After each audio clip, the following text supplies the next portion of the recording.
Esto es Conexiones.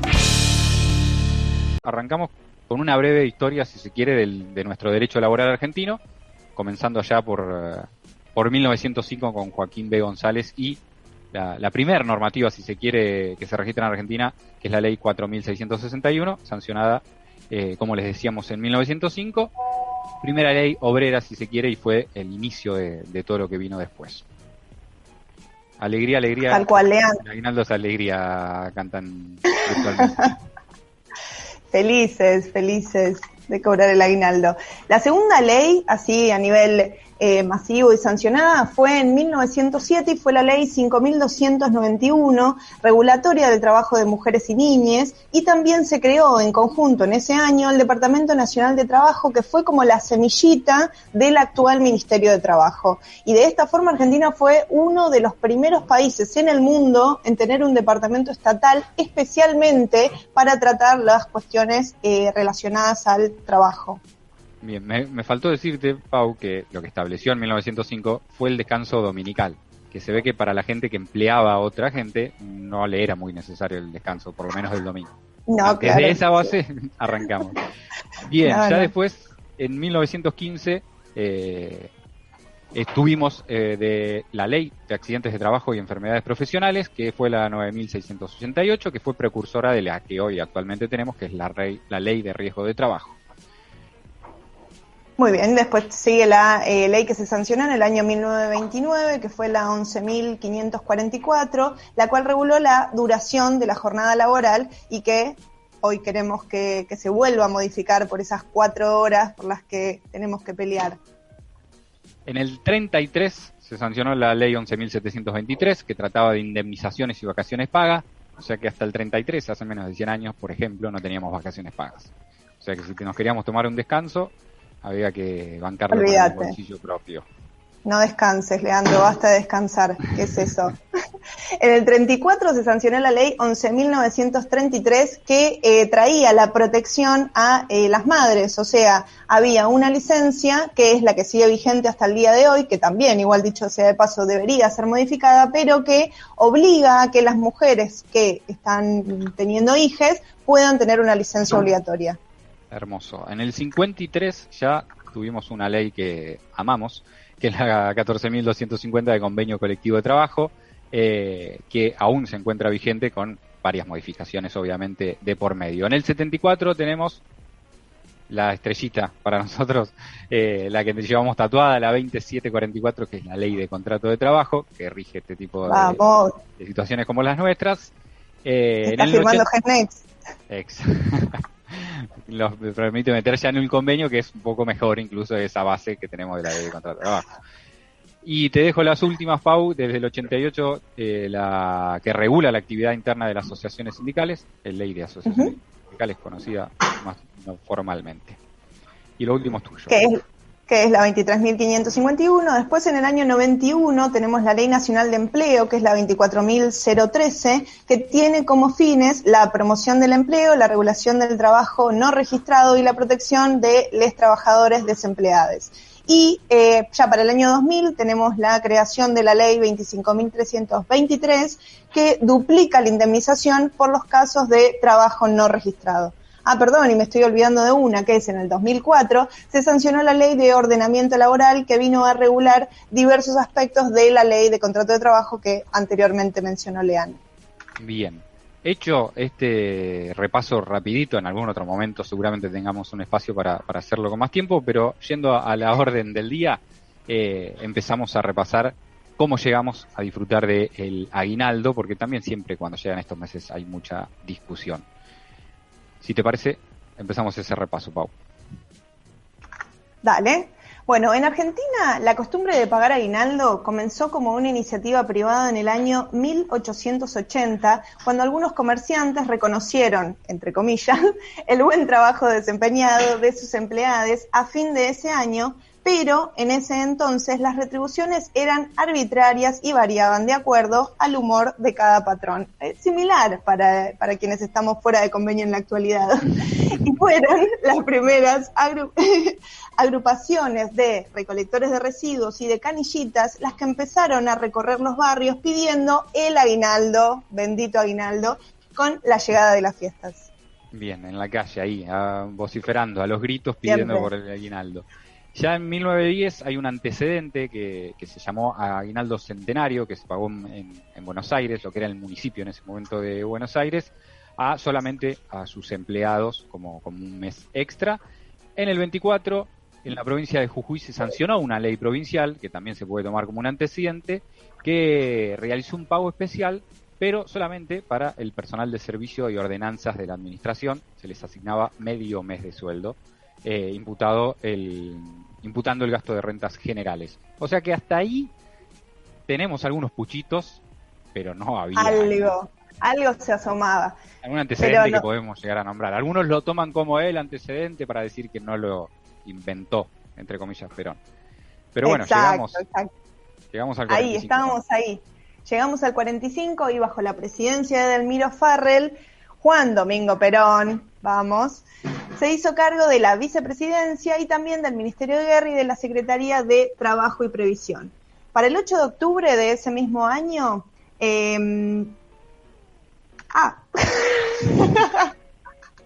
bueno, son los problemas del vivo. Está muy bien. Para ese mismo año, sí, perdón. Tenemos un delay, Pau, y nos va a costar llevar esto adelante, pero no importa. No, digo, estaba bien lo que repasabas. En el 45, cuando Juan Domingo Perón empieza a tener relevancia y a reconocer derechos de los trabajadores, la reacción oligarca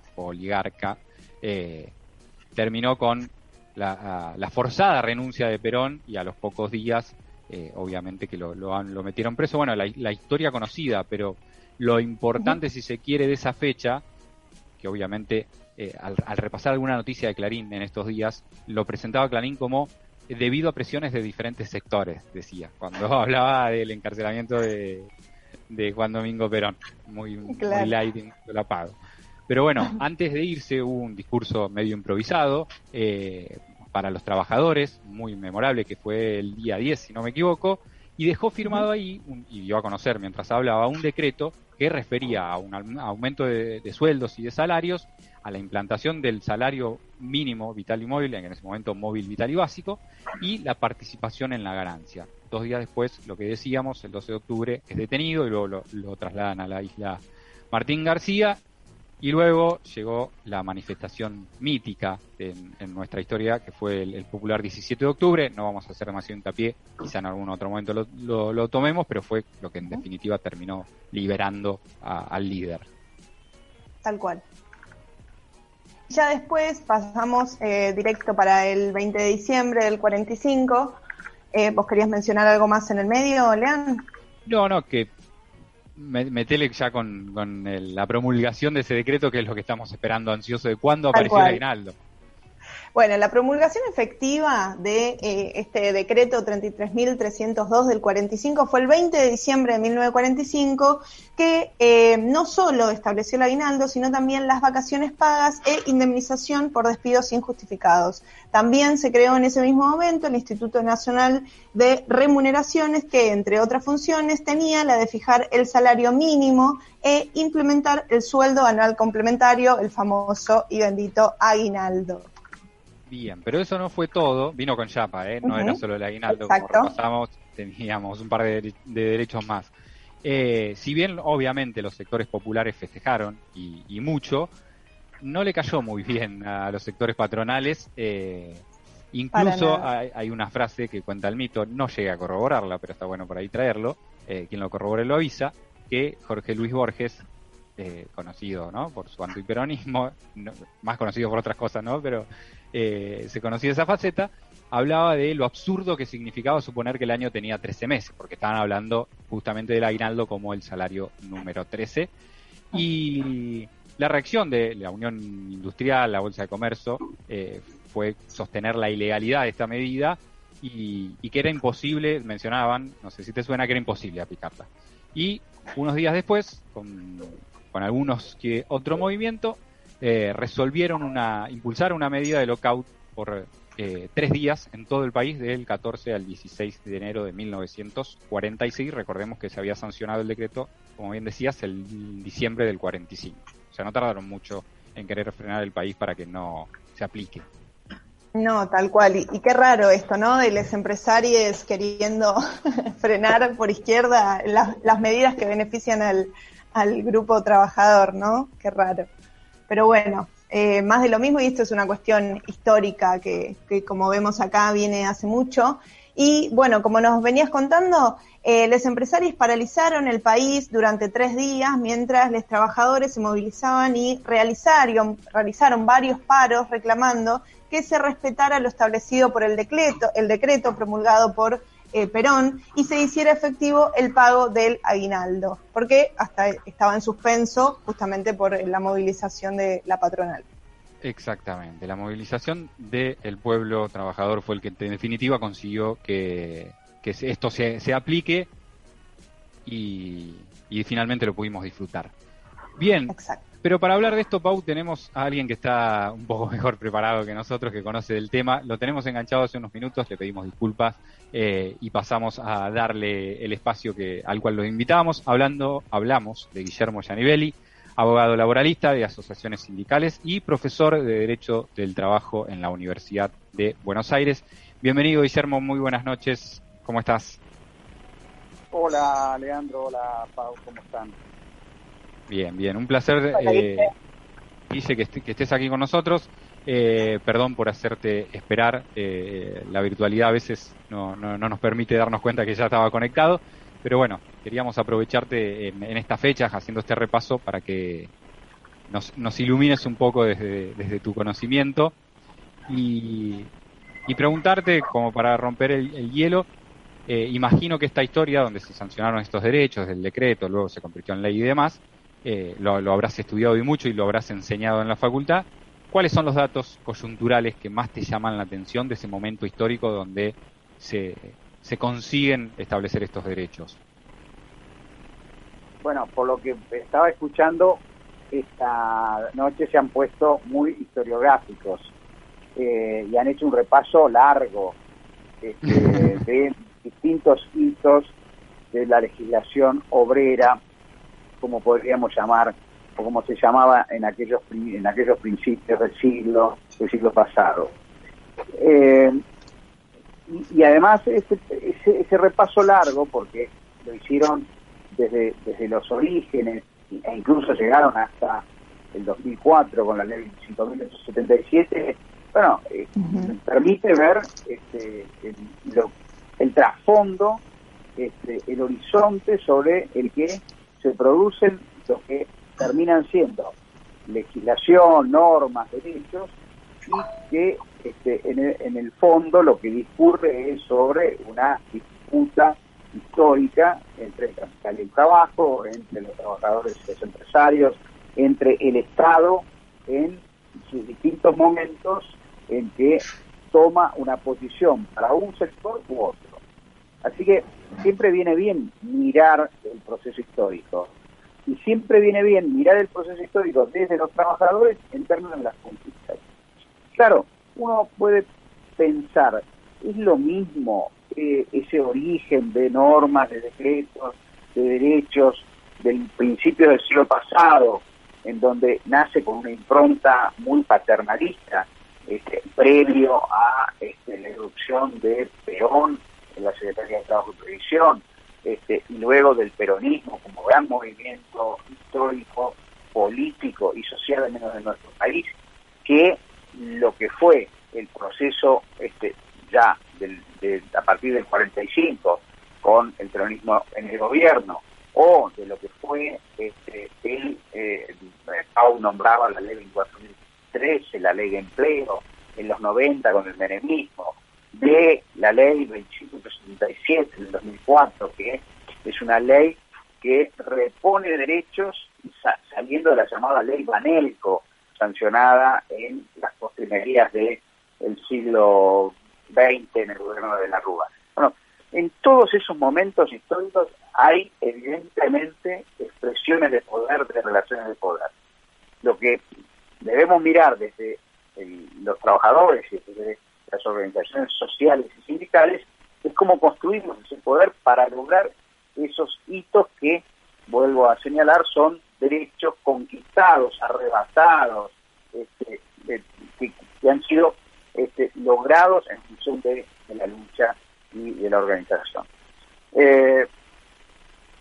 Una larga introducción para hablar de lo que ustedes estaban al final refiriendo, que es el aguinaldo. Bueno, el aguinaldo se inscribe en esa misma lógica. Y fíjense que muchas veces este tipo de derechos son derechos que se conquistan casi por azar, casi por una suerte de aprovechamiento de las circunstancias históricas del momento, porque en definitiva uno dice el aguinaldo. ¿Qué es el aguinaldo? El aguinaldo es un sueldo más que la derecha dice, bueno, en definitiva, en vez de dividir el sueldo por 12, lo dividimos por 13 y da lo mismo. Y no es así. El aguinaldo, en términos de conquista histórica, es arrebatarle un sueldo más al capital, al patrón. Y entonces, fíjense los momentos históricos, ¿no? Si bien Perón lo tenía preparado, el aguinaldo, con ese decreto que después terminó saliendo en diciembre, bueno, el aguinaldo es el momento en donde la Navidad, las fiestas, el fin de año requieren del trabajador una mayor cantidad de gastos y de costos para afrontar, y entonces ahí viene ese último salario, ¿no? Ese agregado, ese sueldo anual complementario, ¿no? Entonces, es efectivamente una conquista. Ahora, también está siempre con esa impronta que tienen muchas de estas conquistas, en donde aparece como esa contracara de que, bueno, en definitiva es como una suerte de paternalismo al que se llega porque el Estado otorga ese 13º salario, ¿no? Entonces, siempre hay esa dualidad, ¿no? Esa ambivalencia en donde hay una conquista, pero a la vez hay como una especie de apaciguamiento, ¿no? El propio decreto del año 45 hablaba de esta suerte de, como tantas otras veces, de conciliación de clases, ¿no? De conciliación con la patronal. Bueno, en definitiva, mirado en una lógica de conquista de derechos, es efectivamente una mejora para la clase trabajadora, pero no es, y nunca lo es, una liberación completa, porque en definitiva, como sabemos, el salario sigue siendo parte de una disputa mayor con el capital, en donde los trabajadores no persiguen todo lo que su trabajo da, como todos sabemos, siempre persiguen una partecita mucho menor del producto de la productividad del trabajo en la relación capitalista, ¿no? Bueno, no quiero extenderme demasiado en esta referencia genérica, ¿no? de la significación del aguinaldo, pero ustedes decían una cosa, con esto hago un paréntesis para que hagamos un intercambio, pero ustedes decían muy bien, ese decreto tenía más cosas, no solo el aguinaldo, tenía el concepto de salario, tenía el salario mínimo y vital, mucho antes que la constitución de la reforma del 57, que introduce el salario mínimo vital y móvil en el artículo 14, mucho antes, está acá en este decreto, y está ese Instituto Nacional de Remuneraciones que tiene una función de fijar los salarios mínimos, mucho antes que los trabajadores a través de sus organizaciones, como bien decía Leandro, pudieran con la ley 1450 establecer esos salarios en los convenios colectivos, ¿no? Entonces, el Estado asumiendo un rol que todavía las organizaciones sindicales no pueden desarrollar ampliamente, pero que sí las organizaciones sindicales habían prefigurado, incluso con el aguinaldo. No sé si, creo que lo decía Perón, que la idea del aguinaldo, además de lo que comentaba Paula de esos orígenes, tiene que ver con un planteo que le había hecho el Sindicato de Comercio, es decir, uno de los sindicatos más más fuertes en esos primeros años de la década del 30 o del 40. ¿no? Sí, en el discurso que da en el 45, él dice que se lo trajeron, se lo acercaron, o fue una iniciativa justamente de ese sindicato, bien marcado, Guille. Y cuando repasas un poco el derecho comparado, que acá el productor me pide que explique, el derecho comparado sería qué pasa en otros países básicamente con respecto a las normas, ¿existía en ese momento otros países que tengan el aguinaldo, o lo que decías, que también se implementó en el mismo momento, el salario básico? ¿Existe hoy en el derecho comparado el aguinaldo en otros países?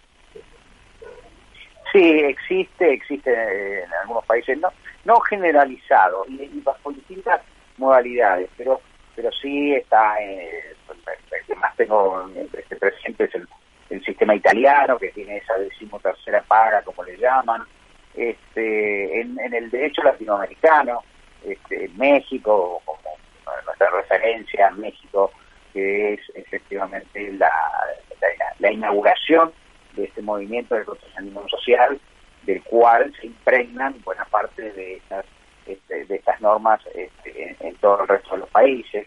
Sí, efectivamente está asociado a esta paga adicional, a esta paga excepcional, ¿no? Por eso digo esta dualidad, ¿no? Por un lado es un derecho, por otro parece como si fuera ese obsequio de Navidad, ¿no? Y pues tanto es así que en los orígenes etimológicos incluso de la palabra está asociado a esta idea de una suerte de regalo, ¿no? Regalo en un momento del año particular, ¿no? Un espacio festivo para poder disfrutar con la panza Tal llena. cual. ¿Sí? Y hoy sigue siendo un regalo, porque cuando ves esa suma en tu cuenta decís, no, ¿es mi cuenta o metí un número mal? ¿Qué pasó acá? Claro. Y para contar un poquito, perdón, Guille y Lean, que los interrumpo un segundo, para contar un poco, estamos hablando con Guillermo Gianivelli, gran compañero dentro de nuestro gremio FOETRA, representante. En lo personal tengo que decirle, y voy a chuparle un poco las medias, nos representó impecablemente durante toda la jornada de la lucha que tuvimos en GESNEX por el convenio colectivo de trabajo, al punto que en la última audiencia que tuvimos en el ministerio contó cuántas veces fuimos a la audiencia y las empresas dijeron que ya estaba casi listo, así que muchísimas gracias, te agradezco en vivo y en directo todo lo que has hecho y lo que haces por nuestro gremio y nuestra familia telefónica. Y te aprovecho, Guille, y volviendo a la entrevista, sí. ¿Considerás todo esto que estamos hablando respecto del aguinaldo y lo que sucedió en su momento, lo que generó tanto bueno desde la clase obrera como malo desde la oligarquía y desde la clase empresaria, que esto fue tan revolucionario como es revolucionario hoy plantear la idea de los 4 días de jornada laboral? Qué buen tema. Sí, parece muy disruptivo, ¿no? Pero por otro lado, sí, es tan contradictorio el discurso de las empresas, de los grandes voceros de las empresas, de los estados que defienden a las empresas, ¿no? Tan contradictorio porque, por un lado, hay un reconocimiento evidente de la altísima productividad del trabajo, por el cual, con menos trabajo, hay mucha más producción. Por supuesto, por la tecnología. Este camino siempre se ha recorrido al lado de la innovación tecnológica, desde el taylorismo, el fordismo, el postfordismo y ahora el mundo digital. Por lo tanto, naturalmente hay que trabajar menos. Naturalmente en función de ese desarrollo tecnológico. Por lo tanto, si hay que trabajar menos, lo natural es que se recorte la jornada de trabajo. La historia de la reducción de la jornada de trabajo es esa misma historia de las conquistas y de las luchas obreras para mejorar las condiciones de vida. Trabajamos menos para liberar tiempo para lo importante, para estar con nuestros seres queridos, para desarrollar actividades culturales, artísticas o para el ocio en el mejor de los sentidos. Por lo tanto, ahí se inscribe una primera idea de que la reducción de la jornada es consecuencia del estado de cosas de la economía y de la técnica en el mundo. Ahora, por otro lado, el otro elemento es, como hay desempleo, y el desempleo es dato estructural en casi todas las sociedades capitalistas, ahora en Estados Unidos parecería ser una excepción, pero por circunstancias muy coyunturales, entonces Biden le dice a los empresarios paguen más para conseguir los trabajadores que no están consiguiendo. Pero lo cierto es que en casi todos los periodos históricos, en más o en menos, ni hablar de nuestro país, en algunos momentos históricos, ese desempleo se puede resolver ¿de qué manera? Repartiendo el trabajo. Y repartir el trabajo es reducir a aquellos que trabajan mucho su extensión de jornada para darle una parte de esa jornada a los que no trabajan. Por lo tanto, con esos dos elementos, el aumento de la productividad del trabajo y el desempleo, se impone como natural política pública, política estatal, la reducción de la jornada. Por lo tanto, esto que ha sucedido en muchos periodos también históricos, no generalizadamente, pero recuerdo en Francia, las llamadas leyes Audoux primero, en la década de los 80 del gobierno de Mitterrand, pero luego las leyes Aubry en los 2000, también el gobierno socialista, son normas de reducción de la jornada de trabajo en los convenios colectivos. Nuestra historia es la reducción de la jornada de trabajo a través de los convenios colectivos. El más significativo, el triunfo o esa conquista que consiguieron los trabajadores del subte de llevar la jornada a las 6 horas semanales, diarias, y así muchos ejemplos. Bueno, ahora hay ejemplos más puntuales en algunos países. Está haciendo una experiencia en España, como bien dice Pau, de las jornadas semanales de 4 días.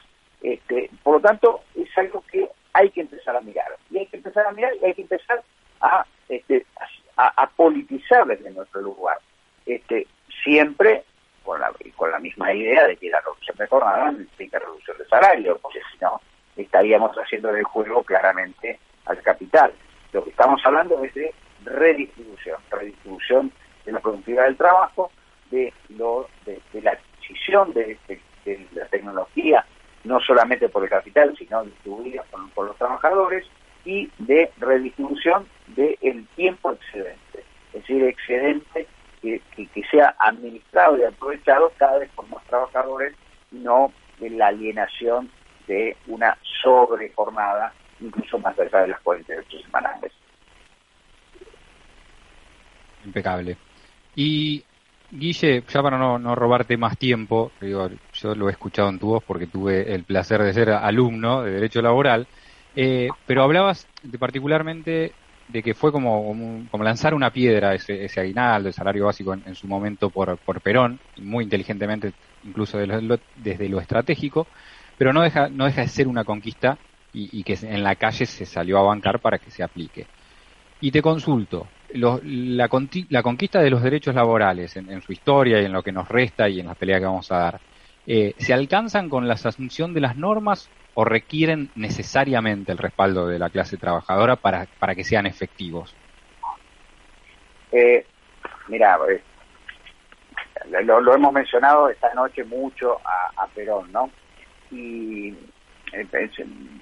había un recuerdo siempre que yo uso mucho porque doy clases de derecho administrativo del trabajo, sobre la inspección del trabajo, y le dice Perón que cuando se hizo cargo de la Secretaría de Trabajo, se le acercó un abogado y le preguntó, dígame con él, ¿cuál es la ley obrera más necesaria? Perón, con esa ironía propia de un gran político, dice que le respondió, una que haga cumplir, aunque sea la mitad de las leyes que existan. Y ahí hay una constante paradoja, ¿no?, entre lo que llamamos la legislación, los derechos, las normas y la efectividad, es decir, el verdadero cumplimiento de esas normas. Y entonces ahí la respuesta a tu pregunta es exactamente esa. No basta con el mejor convenio colectivo, si no tenemos la capacidad de hacerlo cumplir, de exigirlo. Y la capacidad de hacerlo cumplir es a través de dos mecanismos característicos, insoslayables, ¿no? El Estado tiene que hacer cumplir las normas, y por eso un aparato de una estructura de la inspección del trabajo, es decir, de la fiscalización, que es tan característica para que haya garantía de los derechos, y el sujeto sindical. Si no están los delegados, si no están las comisiones internas, si no está el sindicato controlando el convenio colectivo o las normas en general, no hay posibilidad de que esas normas tengan real vigencia o real existencia, ¿no? Guillermo, buenas noches. Mi nombre es Matías, delegado del edificio Ecuador. Te voy a sacar un poquito del tema del aguinaldo puntualmente, aprovechando que estamos hablando con Guillermo Yanivel, abogado laboralista. Te voy a preguntar porque en el próximo bloque vamos a estar trabajando sobre el tema de las apps de delivery, todo lo que tiene que ver con la economía digital y demás, de plataformas. Y no sé si estás al tanto, pero recientemente se conoció la noticia del gobierno de la provincia de Buenos Aires multando a las apps de delivery más conocidas por una cuestión de infracciones con lo que tiene que ver con el derecho laboral y puntualmente las condiciones de trabajo de sus trabajadores. Hay un debate muy interesante que se da justamente porque es un sector que hoy en día no está del todo bien legislado, que es el debate sobre si hay que legislarlo, y hay gente que propone que eso es un costo para el desarrollo de estas tecnologías que dan en teoría mucho trabajo, y por otro lado están quienes te dicen que hay que legislarlo porque si no tenés un montón de trabajadores en situación de precariedad, muchos trabajan con monotributo. Vos, de tu experiencia como abogado, este debate de legislación o freelancer, monotributo, ¿cómo lo ves con respecto a legislar un nuevo sector que hoy en día está sin papeles, por decirlo de alguna forma? Mirá,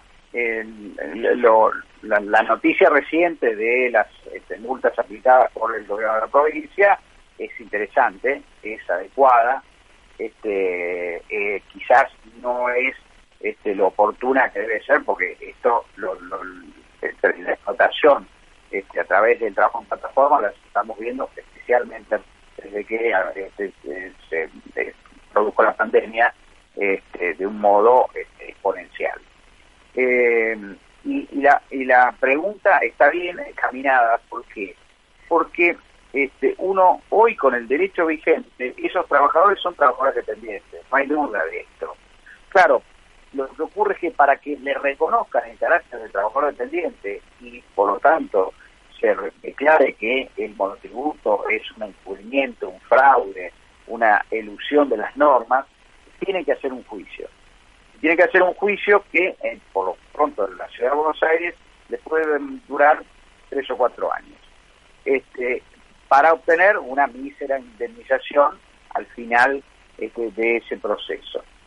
Hace unos días veíamos una medida cautelar rechazada por la Cámara del Trabajo, que justamente lo que procuraba era que le repusieran al trabajador de la app, es decir, de un trabajador que estaba en formato monotributo y al final es reincorporado, con lo cual se reconoce también la dependencia, ¿no? Exactamente, pero eso, en términos de una medida cautelar, que es cuando se requiere que se dé garantía del derecho, no sucede muy esporádicamente, y la Cámara por lo general revoca esas medidas cautelares. Por lo tanto, para no hacerlo demasiado largo, ¿qué es lo que se debería intentar hacer? Primero, lo que hizo la provincia de Buenos Aires, perseguir a estos empleadores que explotan a los trabajadores sin cumplimiento de la normativa, sancionarlos, pero luego hacer de que esos trabajadores sean contratados como trabajadores independiente, por lo tanto con derechos. Segundo, pensar en algún instrumento legislativo que refuerce lo que ya la ley de contrato establece como una presunción de que la prestación de servicios supone una relación de trabajo dependiente, pero establecer mecanismos de garantía de ese derecho en términos efectivos y en términos en el momento en que esos derechos tienen que ser gozados y no a través de un juicio que pueden demandar tanto tiempo. Bueno, esta es una experiencia reciente. Por ejemplo, en el derecho español se acaba de sancionar una norma que establece esta presunción de laboralidad y, por lo tanto, de exigencia en el momento que los trabajadores están contratados de ser trabajadores dependientes. Así que creo que es una discusión que debería instalarse también en la Argentina. Hubo un proyecto que elaboró el Ministerio de Trabajo, no era el mejor proyecto, pero era una discusión que se abría, y luego, por alguna razón, se volvió a un cajón y se acalló esta discusión o este debate que debería volver no solamente con las multas, sino también con alguna regulación mucho más efectiva, mucho más incisiva de la necesidad de proteger estos trabajos. Esto que nos decís, Guillermo, me hace acordar a la anécdota que contaste de Perón y el abogado, ¿no? Porque lo que planteas es, necesitamos una ley para hacer cumplir la ley de contrato de trabajo, digamos, ¿no? Dicho en pocas palabras. Sí. Exactamente, lo dijiste perfecto. Así es. ¿Y bueno, por qué? Queda más en evidencia que nunca la necesidad de la organización de los trabajadores para hacer cumplir. Exactamente. Bueno, vos sabés que por las características de este trabajo es muy difícil sindicalizarse a estos trabajadores, porque son trabajadores precarios, como dijiste bien, freelance, que hasta culturalmente ellos intentan no sentirse como trabajadores, hasta que se dan cuenta que es lo único que pueden reclamar es ser trabajadores, porque no el monotributo no les da demasiados derechos ni demasiada perdurabilidad en el tiempo, ¿no? Pero lo dijiste perfectamente. Necesitaríamos instrumentos legales que hagan más efectiva la aplicación de la ley general.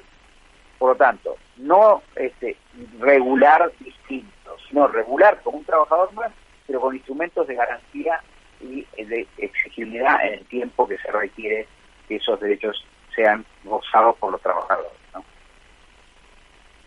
Bueno, gracias, Guillermo, por aclarar el panorama. La verdad que, bueno, te invito a que también te quedes y nos escuches el segundo bloque, que vamos a estar analizando un poco los detalles de esta noticia que salió y cómo viene la historia de la economía de plataformas acá en la Argentina en estos últimos años, y con un gran abrazo y el agradecimiento de haberte tomado el tiempo de compartir con nosotros. Bueno, te despedimos. No sé si alguno de mis compañeros quiere mandar algún saludo, alguna pregunta, pero si no, de nuestra parte, Guillermo, fue un placer tenerte acá. Igual para mí, Matías, Pau, Leandro, un saludo y felicitaciones por el laburo que hacen. Muchas gracias, Guillermo. Gracias, Guille, abrazo. Abrazo para ustedes. Abrazo grande, Guille. Pasaba Guillermo Gianivelli, impecable, clarísimo. Se nota que es docente, ¿no? Cuando ejerce uno la docencia le permite ser bastante más claro. Nos quedó un pequeño cierre, Pau, te invito a que lo hagamos en la próxima, porque esto en definitiva, que arrancó como un decreto, el aguinaldo terminó siendo establecido en la ley de contrato de trabajo. Un derecho conquistado. Exactamente. Un derecho conquistado, tal cual.